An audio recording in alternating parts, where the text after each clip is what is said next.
event, and I'm coming to you from Illinois, and I was going to say a colder state than normal. And I think if I remember hearing my father-in-law, it is 43 degrees.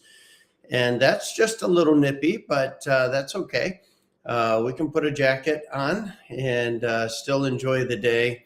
But we'll be going from here to Wisconsin, preaching a revival meeting from the cross to the resurrection, climaxing into Easter Sunday. And we're looking forward to that in Sauk City, Wisconsin.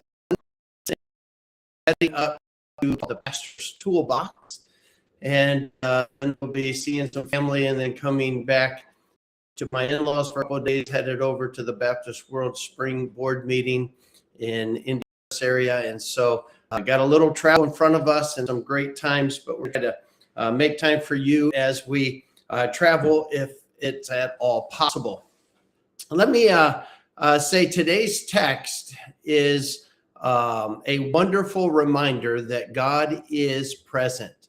And when he had fed the 5,000, he perceived that they were going to try to take him by force and make him king. And the time was not yet. So he departed and got alone. And his disciples went out into the Sea of Galilee. And it got dark and they still hadn't seen Jesus.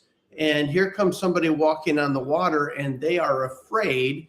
And Jesus says unto them in verse number 20, he said unto them, "It is I, be not afraid." And I think that's great advice for all of us as we seek the presence of God, as we seek the power of God in our lives, where we find our purpose for God, that we realize that he's not left us alone. Hebrews teaches us that he said, "I will never leave thee nor forsake thee." He is ever present help in time of trouble.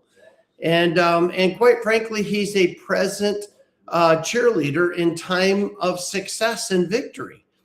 He is with us, and we can rejoice in that, because in and of ourselves there dwelleth no good things. In and of ourselves there is nothing that we can do of eternal value. And so we need him, and we're dependent upon him. And so it's so critical for us in this story to realize that it's not just that he calmed the storm and they immediately were at shore. That's not really the purpose of the story. Those are parts that help us see his power and his command over the things of nature, being able to see his power and command over situations and circumstances. Those are helpful to us. But what is it that we need in those times that we're in trouble, in those times that we're afraid of what's going on or what's going to happen? What is it that we need? Well, we need his presence. It's his presence that reminds us of his power. And it is his presence that reminds us that we have purpose. So many people today are trying to fly independent. They're trying to in a panic state. It's so much every day realizing we need him.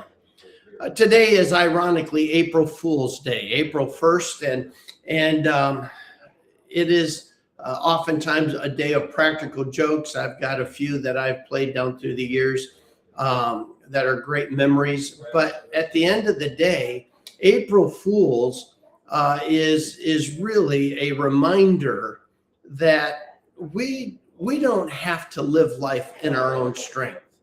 The fool has said in his heart, "No God for me."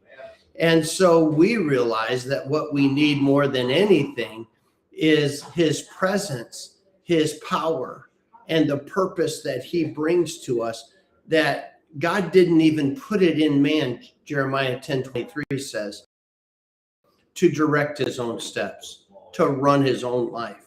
We need God's presence, and we certainly do not play the part of a fool.